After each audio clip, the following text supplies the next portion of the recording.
ہے نا جی اپنی نہیں میری کوئی اتنی ٹوسٹ اینڈ ٹرنز والی کہانی نہیں ہے ہاں لیکن آئی تھنک مجھے نا ہمیشہ سے ایک بیماری ہے کہ میں بہت فیئرسلی پاکستانی ہوں. ہاں سو میرے ساتھ مسئلہ یہ تھا کہ مجھے باہر نہیں جانا, ہاں مجھے نہیں جانا, مجھے باہر نہیں جانا. To the extent I was a good student. تو وہی ہوا کہ جب آپ نے او لیولس کیے ہیں پھر آپ اپلائی کر رہے ہیں ڈفرینٹ کالجز میں, یونیورسٹیز میں. ہم نے بھی اپلیکیشنز تو بھیج دیں, اچھا وہ اپروو بھی ہو گئی, ایڈمیشن بھی ہو گئی. And I would say good universities abroad.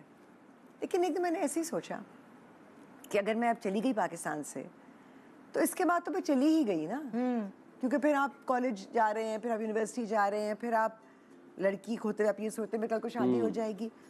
تو وہ جو میری زندگی کا اتنا خوبصورت ٹائم اب ہے, کیونکہ 15-16 کے بعد تو آپ اب ذرا نکل رہے ہوتے ہیں نا, ہاں تو میں نے کہا اب جو میری زندگی کا وہ ٹائم ہے وہ میں پاکستان سے باہر گزار دوں گی, میں اپنے امی ابو سے دور, اپنے ملک سے دور گزار دوں گی. ہاں so I actually told my mother, میں نے کہا مجھے نہیں جانا.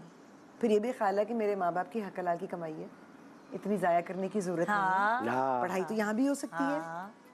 میں نے امی سے کہا, میں نے کہا مجھے نہیں جانا. وہ کہنے لگی کیوں, مطلب لوگ مر رہے ہوتے ہیں کہ ایڈمیشن ہو جائے تمہاری ہو گئی ہے. ایسا اس لیے کیونکہ میں نے کو یہی کہا, میں نے کہا اگر میں چلی گئی تو دیر از نو کمنگ بیک, یہ ٹائم کبھی واپس نہیں آئے گا. تو یہ ٹائم مجھے اپنے گھر میں, اور گھر سے میری مراد اپنا گھر سے اپنا ملک ہے, مجھے یہیں پر انویسٹ کرنا ہے. آئی ڈونٹ وانٹ ٹو لیو. میں نے کہا پڑھنا ہے نا وہ میں یہاں بھی پڑھ لوں گی, وہ مجھ پر ہے میں کس طرح پڑھتی ہوں.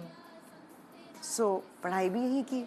اس کی وجہ سے آپ کی ایک اپنی, شیخ صاحب کہتے ہیں کہ آپ کی نیت ہوتی ہے تو پھر وہ راستے آپ کے لیے کھلتے چلے جاتے ہیں. میں نے یہ بھی کہا, میں نے کہا مجھے باہر کوئی رشتہ کچھ ہو پاکستان سے باہر ہے, میں نے جانا ہی نہیں ہے. امی کہی تھی کیا کرائیٹیریا, میں نے کہا میرا یہی کرائیٹیریا ہے, ہم نے مجھے یہی رہنا ہے.